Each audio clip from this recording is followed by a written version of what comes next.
ತರಗತಿ ತಿಳಿ ಕನ್ನಡ ಪದ್ಯಭಾಗ 3 ಶಬರಿ ಪ್ರಶ್ನೋತ್ತರಗಳು. ಕೆಳಗಿನ ಕವಿಗಳ ಜನ್ಮಸ್ಥಳ, ಕಾಲ, ಬಿರುದು ಅಥವಾ ಪ್ರಶಸ್ತಿಗಳನ್ನು ಕುರಿತು ವಾಕ್ಯ ರೂಪದಲ್ಲಿ ಬರೆಯಿರಿ. ಕೃತಿಕಾರರ ಪರಿಚಯ. ಡಾಕ್ಟರ್ ನ ಮೊಗಸಾಲೆ ಅಥವಾ ಡಾಕ್ಟರ್ ನಾರಾಯಣ ಮೊಗಸಾಲೆ. ಡಾಕ್ಟರ್ ನ ಮೊಗಸಾಲೆ ಅವರು 1944ರಲ್ಲಿ ಕೇರಳದ ಕಾಸರಗೋಡು ತಾಲೂಕಿನಲ್ಲಿ ಜನಿಸಿದರು. ಇವರು ವರ್ತಮಾನದ ಮುಖಗಳು, ಪಲ್ಲವಿ, ಮೊಗಸಾಲೆಯ ನೆನಪುಗಳು, ಕಾಮನ ಬೆಳಗು ಮುಂತಾದ ಪ್ರಸಿದ್ಧ ಕವನ ಸಂಕಲನಗಳನ್ನು ರಚಿಸಿದ್ದಾರೆ. ಇದರೊಂದಿಗೆ 60ರ ತೇರು, ಕಡಣ ಕಾರಣ, ಸಮಗ್ರ ಕಾವ್ಯ, ಮಣ್ಣಿನ ಮಕ್ಕಳು ಮುಂತಾದ ಮೌಲ್ಯೋತ ಕಾದಂಬರಿಗಳನ್ನು ಹಾಗೂ ಆಸಾಂಕುರ, ಹಸಿರು ಬಿಸಿಲು, ಸೀತಾವರದ ಕಥೆಗಳು ಮುಂತಾದ ಕಥಾ ಸಂಕಲನಗಳನ್ನು ಬರೆದು ಪ್ರಕಟಿಸಿದ್ದಾರೆ. ಇವರ ಸಾಹಿತ್ಯ ಸಾಧನೆಗಾಗಿ ಕರ್ನಾಟಕ ಸಾಹಿತ್ಯ ಅಕಾಡೆಮಿ ಬಹುಮಾನ, ಹಾವಡ ಪ್ರತಿಷ್ಠಾನ ಪ್ರಶಸ್ತಿ, ರಾಜ್ಯೋತ್ಸವ ಪ್ರಶಸ್ತಿ, ಉಕ್ರಾಟ್ ಪ್ರಶಸ್ತಿ, ಶಿವರಾಮ್ ಕಾರಂತ ಪ್ರಶಸ್ತಿ ಹಾಗೂ ವಿಶ್ವೇಶ್ವರಯ್ಯ ನವರತ್ನ ಪ್ರಶಸ್ತಿ ಮುಂತಾದ ಹಲವಾರು ಪ್ರತಿಷ್ಠಿತ ಪ್ರಶಸ್ತಿಗಳು ದೊರೆತಿವೆ. ಪ್ರಶ್ನೆಗಳು. ಮುಖ್ಯ ಪ್ರಶ್ನೆ 1. ಕೆಳಗಿನ ಪ್ರಶ್ನೆಗಳಿಗೆ ಒಂದು ವಾಕ್ಯದಲ್ಲಿ ಉತ್ತರಿಸಿ. ಪ್ರಶ್ನೆ 1. ಶಬರಿ ಎಲ್ಲಿ ವಾಸವಾಗಿದ್ದಳು? ಉತ್ತರ: ಶಬರಿಯು ವಿದ್ಯಾರಣ್ಯದಲ್ಲಿ ಅಂದರೆ ಮತಂಗ ಮುನಿಗಳ ಆಶ್ರಮದಲ್ಲಿ ವಾಸವಾಗಿದ್ದಳು. ಪ್ರಶ್ನೆ 2. ಶಬರಿ ಯಾರ ನಿರೀಕ್ಷೆಯಲ್ಲಿದ್ದಳು? ಉತ್ತರ: ಶಬರಿಯು ತನ್ನ ಆರಾಧ್ಯ ದೈವವಾದ ಶ್ರೀರಾಮನ ನಿರೀಕ್ಷೆಯಲ್ಲಿದ್ದಳು. ಪ್ರಶ್ನೆ 3. ಶಬರಿ ರಾಮನಿಗೆ ಕೊಡಲು ಏನನ್ನು ತಂದಿದ್ದಳು? ಉತ್ತರ: ಶಬರಿಯು ರಾಮನಿಗೆ ಕೊಡಲು ಕಾಡಿನ ಗಿಡಮರಗಳಿಂದ ಆಯ್ದ ಸಿಹಿಯಾದ ಹಣ್ಣುಗಳ ಬುಟ್ಟಿಯನ್ನು ತಂದಿದ್ದಳು. ಪ್ರಶ್ನೆ 4. ಶಬರಿಗೆ ಶ್ರೀರಾಮನು ಹೇಗೆ ಕಂಡನು? ಉತ್ತರ: ಶಬರಿಯ ಒಳಗಣ್ಣಿನ ಸಾರ್ಥಕ್ಯದ ಸವಿ ಹುಟ್ಟಿ ಅರಿಯಾಗಿ ಕಂಡನು. ಮುಖ್ಯ ಪ್ರಶ್ನೆ 2. ಕೆಳಗಿನ ಪ್ರಶ್ನೆಗಳಿಗೆ 3-4 ವಾಕ್ಯಗಳಲ್ಲಿ ಉತ್ತರಿಸಿರಿ. ಪ್ರಶ್ನೆ 1. ಶಬರಿಯು ರಾಮನನ್ನು ಹೇಗೆ ಕಾಯುತ್ತಿದ್ದಳು? ಉತ್ತರ: ವಿದ್ಯಾರಣ್ಯದಲ್ಲಿದ್ದ ಶಬರಿಯು ರಾಮನ ಕನಸನ್ನೇ ಮರವಾಗಿಸಿಕೊಂಡು ರಾಮನಾಮವನ್ನೇ ಜೇನಾಗಿಸಿಕೊಂಡು ಅತ್ಯಂತ ತನ್ಮಯತೆಯಿಂದ ಕಾಯುತ್ತಿದ್ದಳು. ಅವಳು ಸದಾ ಸುತ್ತಮುತ್ತಲಿನ ಹಾದಿಯನ್ನು ನೋಡುತ್ತಾ ರಾಮನು ಇನ್ನೂ ಬರಲಿಲ್ಲವಲ್ಲ ಎಂದು ಹತಾಶೆಯಿಂದ ನಿಟ್ಟುಸಿರುತ್ತಿದ್ದಳು. ಕಾಡಿನ ಮರಗಿಡಗಳ ಎಲೆಗಳು ಅಲ್ಲಾಡಿದರೆ ಹಾಗೂ ಮೃಗ ಪಕ್ಷಿಗಳು ಸುಳಿದಾಡಿದರೆ ರಾಮನೇ ಬಂದಿರಬಹುದು ಎಂದು ಭಾವಿಸಿ ಸೊಂಟದ ನೋವಿದ್ದರೂ ಛಲದಿಂದ ಎದ್ದು ನಿಂತು ಕಾಯುತ್ತಿದ್ದಳು. ಪ್ರಶ್ನೆ 2. ರಾಮನ ಬಳಿಯಲ್ಲಿ ಕೂತಾಗ ಶಬರಿ ಹೇಗೆ ಸಂಭ್ರಮಿಸಿದಳು? ಉತ್ತರ: ಶ್ರೀರಾಮನು ತನ್ನ ಬಳಿ ಬಂದು ಕುಳಿತಾಗ ಶಬರಿಯ ಮುಖವು ಮೊಗ್ಗು ಅರಳಿ ಹೂ ಬಿರಿದಂತೆ ಸಂತೋಷದಿಂದ ಕಂಗೊಳಿಸಿತು. ಅವಳು ರಾಮನನ್ನು ಅತ್ಯಂತ ಮಮತೆಯಿಂದ ಅಪ್ಪಿ ಹಿಡಿದಳು. ರಾಮನ ಮೈಮನಸ್ಸುಗಳನ್ನು ತನ್ನ ಪ್ರೀತಿಯ ಕೈಯಿಂದ ಸವರಿದಳು. ಆ ಸಮಯದಲ್ಲಿ ಆಕೆಯ ಕಣ್ಣುಗಳು ಆನಂದ ಬಾಷ್ಪಗಳಿಂದ ತುಂಬಿ ಬೆಳಗಿನ ಮಂಜಿನಂತೆ ಕರಗಿದವು. ಪ್ರಶ್ನೆ 3. ಶಬರಿ ರಾಮನಿಗೆ ಹೇಗೆ ಉಪಚರಿಸಿದಳು? ಉತ್ತರ: ಶಬರಿಯು ರಾಮನಿಗಾಗಿ ಕಾಡಿನ ಅನೇಕ ಮರ ಗಿಡಗಳಿಂದ ಕುಯ್ದು ತಂದಿದ್ದ ಹಣ್ಣುಗಳ ಬುಟ್ಟಿಯನ್ನು ಎತ್ತಿ ತಂದಳು. ಆ ಹಣ್ಣುಗಳಲ್ಲಿ ಯಾವುದು ಸಿಹಿಯಾಗಿದೆ ಎಂದು ತಿಳಿಯಲು ಪ್ರತಿಯೊಂದು ಹಣ್ಣನ್ನು ತಾನೇ ಕಚ್ಚಿ ನೋಡಿ ಅತ್ಯಂತ ರುಚಿಯಾದ ಹಣ್ಣನ್ನು ಆಯ್ದು ತಿನ್ನು ನೀನು ಎಂದು ಅತ್ಯಂತ ಮುಗ್ಧತೆಯಿಂದ ಮತ್ತು ಪ್ರೀತಿಯಿಂದ ರಾಮನಿಗೆ ನೀಡಿ ಉಪಚರಿಸಿದಳು. ಮುಖ್ಯ ಪ್ರಶ್ನೆ 3. ಸಂದರ್ಭದೊಡನೆ ವಿವರಿಸಿರಿ. ವಾಕ್ಯ 1. ಮರದಲ್ಲರಳಿದವು ಹೂಗಳು, ರಾಮನ ನಾಮವೇ ಜೇನಾಗಿ. ಆಯ್ಕೆ. ಈ ಸಾಲನ್ನು ಡಾಕ್ಟರ್ ನ ಮೊಗಸಾಲೆ ಅವರು ಬರೆದಿರುವ ಶಬರಿ ಎಂಬ ಪದ್ಯದಿಂದ ಆರಿಸಲಾಗಿದೆ. ಸಂದರ್ಭ: ಶಬರಿಯ ಮನಸ್ಸಲ್ಲಿ ರಾಮನ ಕನಸೆ ಮರವಾಗಿ ಬೆಳೆದಿತ್ತು. ಆ ಮರದಲ್ಲಿ ಅರಳಿದ ಭಕ್ತಿಯ ಹೂಗಳಿಗೆ ರಾಮನಾಮವೇ ಸಿಹಿಯಾದ ಜೇನಿನಂತಿತ್ತು. ವಿದ್ಯಾರಣ್ಯದಲ್ಲಿದ್ದ ಶಬರಿಯು ರಾಮನ ಬರುವಿಕೆಗಾಗಿ ಎಷ್ಟು ತನ್ಮಯತೆಯಿಂದ ಮತ್ತು ಭಕ್ತಿಯಿಂದ ಕಾಯುತ್ತಿದ್ದಳು ಎಂಬುದನ್ನು ಕವಿಯು ಓದುಗರಿಗೆ ವಿವರಿಸುವ ಸಂದರ್ಭದಲ್ಲಿ ಈ ಮಾತು ಬಂದಿದೆ. ಸ್ವಾರಸ್ಯ: ಅಚಲ ಭಕ್ತಿ ಮತ್ತು ತಪಸ್ಸಿಗೆ ಪ್ರಕೃತಿಯು ಕೂಡ ಸ್ಪಂದಿಸಿ ಸಕಲ ಸೃಷ್ಟಿಯು ದೈವಿಕಮಯವಾಗಿ ಪರಿವರ್ತನೆಗೊಳ್ಳುತ್ತದೆ ಎಂಬ ಆಧ್ಯಾತ್ಮಿಕ ಸತ್ಯವನ್ನು ಈ ಸಾಲು ಅತ್ಯಂತ ಕಾವ್ಯಾತ್ಮಕವಾಗಿ ಬಿಂಬಿಸುತ್ತದೆ. ವಾಕ್ಯ 2. ಆರಿಸಿ ಕೊಡಬೇಕೆನ್ನುತ್ತಾ ಮುದ ತಳೆದಳು, ಕಣ್ಣನ್ನು ಹಣ್ಣಾಗಿಸಿ ನಿಂತು. ಆಯ್ಕೆ. ಈ ಸಾಲನ್ನು ಡಾ ನ ಮೊಗಸಾಲೆ ಅವರು ಬರೆದಿರುವ ಶಬರಿ ಎಂಬ ಪದ್ಯದಿಂದ ಆರಿಸಲಾಗಿದೆ.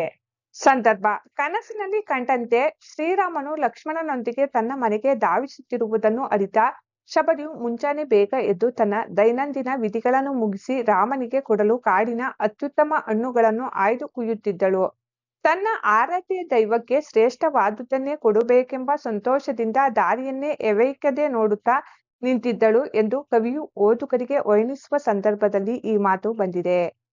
ಸ್ವಾರಸ್ಯ: ತನ್ನ ಆರಾಧ್ಯ ದೈವದ ಆಗಮನಕ್ಕಾಗಿ ಕಾಯುತ್ತಿರುವ ಭಕ್ತಳ ತೀವ್ರ ತವಕ, ಕಾತುರ ಹಾಗೂ ದೇವರಿಗೆ ಅತ್ಯುತ್ತಮವಾದುದನ್ನೇ ಅರ್ಪಿಸಬೇಕೆಂಬ ಅವಳ ನಿಷ್ಕಲ್ಮಶ ಪ್ರೀತಿ ಇಲ್ಲಿ ಮನಮುಟ್ಟುವಂತೆ ಮೂಡಿಬಂದಿದೆ. ವಾಕ್ಯಮರು ಶಬರಿಯು ಪೂಸಿದಳು ರಾಮನ ಮೈಮನಸ್ಸುಗಳನ್ನು ಪ್ರೀತಿಯ ಕೈಯಿಂದ.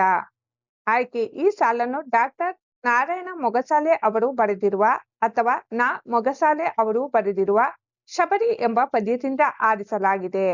ಸಂದರ್ಭ: ಶ್ರೀರಾಮನು ಲಕ್ಷ್ಮಣನೊಡಗೂಡಿ ಶಬರಿಯ ಗುಡಿಸಲಿಗೆ ಬಂದಾಗ ಶಬರಿಯು ಅತ್ಯಂತ ವಾತ್ಸಲ್ಯದಿಂದ ಆತನನ್ನು ಅಪ್ಪಿ ಹಿಡಿದಳು.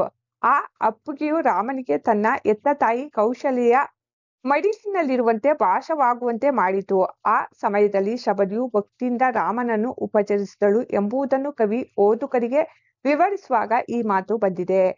ಸ್ವಾರಸ್ಯ: ಭಕ್ತಿ ಮತ್ತು ಭಗವಂತನ ಸಂಬಂಧವು ಕೇವಲ ಪೂಜೆಗೆ ಸೀಮಿತವಾಗಿರದೆ ತಾಯಿ ತನ್ನ ಮಗುವಿಗೆ ತೋರುವ ಅತಿಶಯವಾದ ವಾತ್ಸಲ್ಯ ಮತ್ತು ಮಮತೆಯ ಪವಿತ್ರ ರೂಪವಾಗಿದೆ ಎಂಬುದು ಇಲ್ಲಿ ವ್ಯಕ್ತವಾಗಿದೆ. ವಾಕ್ಯ 4: ಒಳಗಣ್ಣಲ್ಲಿ ಸಾರ್ಥಕತೆಯ ಸವಿ ಹುಟ್ಟಿ ಹೊರಗಣ್ಣಲ್ಲಿ ಹರಿಯಿತು ನದಿಯಾಗಿ. ಆಯ್ಕೆ: ಈ ಸಾಲನ್ನು ಡಾಕ್ಟರ್ ನಾ. ಮೊಗಸಾಲೆ ಅವರು ಬರೆದಿರುವ ಶಬರಿ ಎಂಬ ಪದ್ಯದಿಂದ ಆರಿಸಲಾಗಿದೆ. ಸಂದರ್ಭ: ಶಬರಿಯು ಪ್ರೀತಿಯಿಂದ ನೀಡಿದ ಕಚ್ಚಿ ಸವಿದ ಹಣ್ಣುಗಳನ್ನು ರಾಮನು ಅತ್ಯಂತ ತೃಪ್ತಿಯಿಂದ ತಿಂದ ನಂತರ ಶಬರಿಯ ಕಣ್ಣಿನ ಪೊರೆ ಕಳಚಿ ಅವಳಿಗೆ ಹರಿಯ ಸಾಕ್ಷಾತ್ಕಾರವಾಯಿತು. ಆ ಧನ್ಯತೆಯ ಕ್ಷಣದಲ್ಲಿ ಅವಳ ಮನದಾಳದಲ್ಲಿ ಉಂಟಾದ ಭಾವೋದ್ರೇಕವನ್ನು ಕವಿಯು ಓದುಗರಿಗೆ ವರ್ಣಿಸುವ ಸಂದರ್ಭದಲ್ಲಿ ಈ ಮಾತು ಬಂದಿದೆ. ಸ್ವಾರಸ್ಯ: ದೀರ್ಘಕಾಲದ ಕಾಯುವಿಕೆಗೆ ತಕ್ಕ ಫಲವಾಗಿ ದೈವ ದರ್ಶನವಾದಾಗ ಭಕ್ತನ ಮನಸ್ಸಿನಲ್ಲಿ ಉಂಟಾಗುವ ಪರಮ ತೃಪ್ತಿ ಮತ್ತು ಆನಂದ ಬಾಷ್ಪದ ಮೂಲಕ ಹೊರಹೊಮ್ಮುವ ಕೃತಜ್ಞತೆಯ ಭಾವದ ಪರಿಪೂರ್ಣ ಅಭಿವ್ಯಕ್ತಿ ಇದಾಗಿದೆ. ಮುಖ್ಯ ಪ್ರಶ್ನೆ 4: ಕೆಳಗಿನ ಪ್ರಶ್ನೆಗಳಿಗೆ 8-10 ವಾಕ್ಯಗಳಲ್ಲಿ ಉತ್ತರಿಸಿ. ಪ್ರಶ್ನೆ 1: ಶಬರಿಯು ರಾಮನ ಬರುವಿಕೆಗಾಗಿ ಏನೇನು ತಯಾರಿಯನ್ನು ಮಾಡಿಕೊಂಡಿದ್ದಳು? ಉತ್ತರ: ವಿದ್ಯಾರಣ್ಯದಲ್ಲಿ ವಾಸಿಸುತ್ತಿದ್ದ ವೃದ್ಧೆ ಶಬರಿಯು ನಿರಂತರವಾಗಿ ರಾಮನಾಮವನ್ನು ಜಪಿಸುತ್ತಾ ಹಾದಿ ಕಾಯುತ್ತಿದ್ದಳು. ಒಂದು ಮುಂಜಾನೆ ಅವಳಿಗೆ ಕನಸಿನಲ್ಲಿ ರಾಮನು ಲಕ್ಷ್ಮಣನೊಂದಿಗೆ ತನ್ನ ಮನೆಗೆ ಬರುವಂತೆ ದರ್ಶನವಾಗುತ್ತದೆ. ಕನಸು ನನಸಾಗುವ ಭರವಸೆಯಿಂದ ಎದ್ದವಳು ತನ್ನ ದೈನಂದಿನ ನಿತ್ಯ ವಿಧಿಗಳನ್ನು ಮುಗಿಸುತ್ತಾಳೆ. ನಂತರ ರಾಮನಿಗೆ ಪ್ರೀತಿಯಿಂದ ನೀಡಲು ಕಾಡಿನ ಅನೇಕ ಮರ ಗಿಡಗಳಿಂದ ಹಣ್ಣುಗಳನ್ನು ಕುಯ್ದು ಸಂಗ್ರಹಿಸುತ್ತಾಳೆ. ಆ ಹಣ್ಣುಗಳಲ್ಲಿ ಯಾವುದು ಸಿಹಿಯಾಗಿದೆ ಎಂದು ತಿಳಿಯಲು ಪ್ರತಿಯೊಂದು ಹಣ್ಣನ್ನು ತಾನೇ ಕಚ್ಚಿ ನೋಡಿ ಅತ್ಯಂತ ರುಚಿಯಾದ ಮತ್ತು ಸವಿಯಾದ ಹಣ್ಣುಗಳನ್ನು ಮಾತ್ರ ಬುಟ್ಟಿಯಲ್ಲಿ ಆರಿಸಿಕೊಳ್ಳುತ್ತಾಳೆ.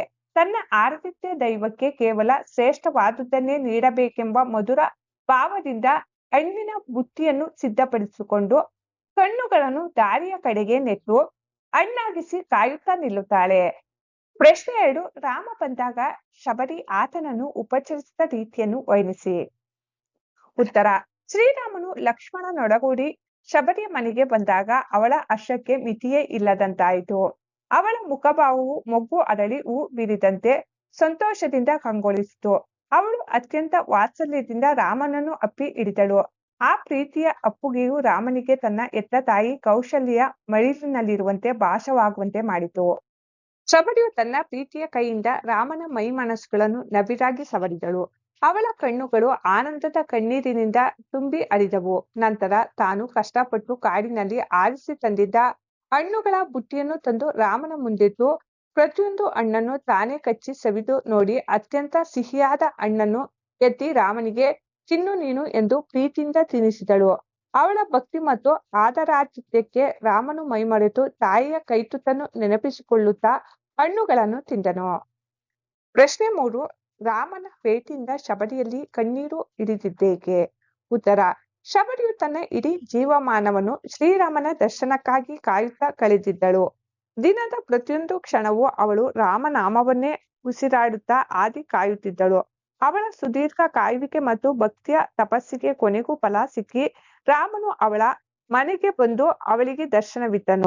ಅವಳ ಕೈಯಿಂದ ಹಣ್ಣುಗಳನ್ನು ಅತ್ಯಂತ ಪ್ರೀತಿಯಿಂದ ಸ್ವೀಕರಿಸಿ ಉಂಡನು. ಈ ದಿವ್ಯ ದರ್ಶನ ಮತ್ತು ಸಾಮೀಪ್ಯದಿಂದಾಗಿ ಶಬರಿಯ ಕಣ್ಣಿನ ಹೊರಪರೆ ಹರಿದು ರಾಮನೇ ಸಾಕ್ಷಾತ್ ಅಡಿಯಾಗಿ ಗೋಚರಿಸಿದನು. ಆ ಕ್ಷಣದಲ್ಲಿ ಅವಳ ಬದುಕು ಧನ್ಯವಾಯಿತು ಮತ್ತು ಬರಿಗಣ್ಣಿನಲ್ಲಿ ಪರಮ ಸಾರ್ಥಕತೆಯ ಸವಿ ಉಕ್ಕಿ ಬಂದಿತು. ಭಕ್ತಿ ಪರವಶತೆ, ಕೃತಜ್ಞತೆ ಮತ್ತು ಆನಂದದ ತೀವ್ರತೆಯಿಂದಾಗಿ ಅವಳ ಕಣ್ಣುಗಳಲ್ಲಿ ಆನಂದ ಬಾಷ್ಪಗಳು ನದಿಯಂತೆ ಸುರಿದವು. ಭಾಷಾಭ್ಯಾಸ. ಮುಖ್ಯ ಪ್ರಶ್ನೆ 1. ಇಲ್ಲಿ ಕೊಟ್ಟಿರುವ ವಿಶೇಷೋಕ್ತಿಗಳನ್ನು ಸ್ವಂತ ವಾಕ್ಯದಲ್ಲಿ ಬಳಸಿ. 1. ನಿಟ್ಟುಸಿರಿಡು. ಅರ್ಥ ಬೇಸರಿಸು. ಸ್ವಂತ ವಾಕ್ಯ. ರೈತನು ಮಳೆಯಿಲ್ಲದೆ ಒಣಗುತ್ತಿರುವ ತನ್ನ ಬೆಳೆಗಳನ್ನು ನೋಡಿ ನಿಟ್ಟುಸಿರಿಡಿದನು. 2. ಅಪ್ಪಿಯಿಡಿ. ಅರ್ಥ ಆಲಂಗಿಸು. ಸ್ವಂತ ವಾಕ್ಯ. ಬಹಳ ದಿನಗಳ ನಂತರ ಊರಿಗೆ ಬಂದ ಮಗನನ್ನು ತಾಯಿ ಅಪ್ಪಿ ಹಿಡಿದಳು. 3. ಪ್ರೀತಿಯ ಕೈ. ಅರ್ಥ ಮಮತೆ. ಸ್ವಂತ ವಾಕ್ಯ. ಗಾಯಗೊಂಡ ನಾಯಿಯ ಮರಿಯ ಮೈ ಮೇಲೆ ಮಗು ಪ್ರೀತಿಯ ಕೈಯನ್ನು ಆಡಿಸಿತು. 4. ಕೈತುತ್ತು. ಅರ್ಥ ತುತ್ತು. ಸ್ವಂತ ವಾಕ್ಯ. ತಾಯಿಯು ಪ್ರೀತಿಯಿಂದ ಮಗುವಿಗೆ ಕೈತುತ್ತು ನೀಡಿ ಉಣಿಸಿದಳು. 5. ಮೈಮರೆತು ತಿನ್ನು. ಅರ್ಥ ತೃಪ್ತಿ. ಸ್ವಂತ ವಾಕ್ಯ. ಹಸಿವಿನಲ್ಲಿದ್ದ ಹುಡುಗ ತಿಂಡಿಯನ್ನು ಮೈಮರೆತು ತಿಂದನು. ಮುಖ್ಯ ಪ್ರಶ್ನೆ 2. ಕೆಳಗೆ ನೀಡಿರುವ ಪದಗಳನ್ನು ಬಿಡಿಸಿ ಸಂಧಿ ಹೆಸರಿಸಿ. ವಿದ್ಯಾರಣ್ಯ. ವಿದ್ಯಾ ಪ್ಲಸ್ ಅರಣ್ಯ ಸವರ್ಣ ದೀರ್ಘ ಸಂಧಿ. 2. ಮರದಲ್ಲರಳಿದವು. ಮರದಲ್ಲಿ ಪ್ಲಸ್ ಅರಳಿದವು ಲೋಪಸಂಧಿ. 3. ನನ್ನೊಡೆಯ. ನನ್ನ ಪ್ಲಸ್ ಒಡೆಯ ಲೋಪಸಂಧಿ. 4. ಒಳಗಣ್ಣು. ಒಳ ಪ್ಲಸ್ ಕಣ್ಣು ಆದೇಶ ಸಂಧಿ. 5. ಹರಿಯಾಗಿ. ಹರಿ ಪ್ಲಸ್ ಆಗಿ ಯಕಾರ ಆಗಮ ಸಂಧಿ ಅಥವಾ ಆಗಮ ಸಂಧಿ.